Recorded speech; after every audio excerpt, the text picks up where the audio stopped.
আমি কোচিং করে বাসায় যেতেছিলাম, পরে নুরি আমার ডাক দিছে। তারপর আমি যাইছি না, দেখে পরে আমার টান দিয়ে লয়ে গেছে। পরে আছে না আসাদ আর আর্মি আর হবি আর নুরি, এরা আমার মারছে, তুলে ধরে টানছে, ইট দেওয়া বেরিয়েছে আমার।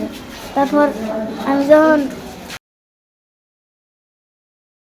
তারপর ওই যে মানুষ আছে, তারপর ওই যে ম্যাডামরা আছে, তারপর আমার বাসায় লয়ে গেছে।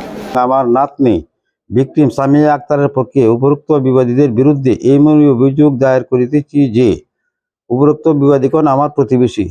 উপরোক্ত বিবাদীগণ দীর্ঘদিন যাবৎ জমি জমা সংক্রান্ত বিষয়াদি নিয়া পারিবারিকভাবে অহেতুক শত্রুতা পোষণ করিয়া বিভিন্নভাবে অত্যাচার উৎপীড়ন ও হয়রানি করিয়া আসিতেছে।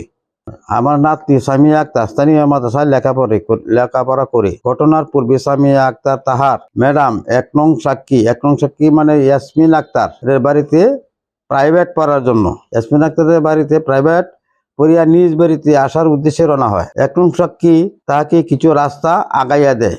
ঘটনার তারিখ ও সময় অর্থাৎ ইংরেজি 20/1/2025 তারিখে রোজ সোমবার সন্ধ্যা 6:09 ঘটিকার সময় আমার নাতনি ভিকটিম সামিয়া আক্তার 3 নং সাক্ষীর বাড়ির সামনে পৌঁছা মাত্র বিবাদীগণ একই হীন উদ্দেশ্যে পূর্ব পরিকল্পিতভাবে ঘটনাস্থলে যাইয়া 1 নং বিবাদী আসাদ মিয়া হুকুম দেয়। আসাদ মিয়ার হুকুমে 4 নং বিবাদী নূর বানু 4 নং বিবাদী নূর বানু বিবাদী 1 আর 3 নং বিবাদীদের সহায়তায় 2 হলো আবুল ফাত্তা এবং হবি, এই 2 জনের সহায়তায় আমার নাতনিকে সামিয়া আক্তারকে ধরিয়া অপহরণ করিয়া 3 নং বিবাদীর বাড়িতে লইয়া যায়, মানে 3 নং বিবাদী হবি মিয়ার বাড়িতে লইয়া যায় এবং 1 নং বিবাদীর হুকুম দেয় যে সামিয়াকে মারিয়া বস্তায় ভরিয়া আসাদ মিয়া হুকুম দেয় যে সামিয়াকে মারিয়া বস্তায় ভরিয়া নদীতে বাসাইয়া দে।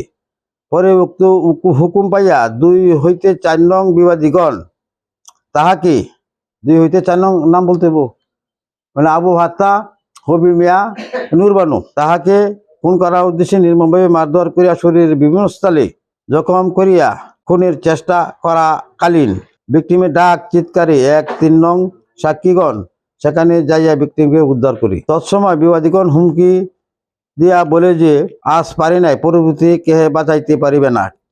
পরে আমি সংবাদ পাইয়া বাড়িতে আসিয়া ঘটনা শুনিয়া জখমিকে দ্রুত চিকিৎসার জন্য দুর্গাপুর স্বাস্থ্য কমপ্লেক্সে নিয়ে ভর্তি করি।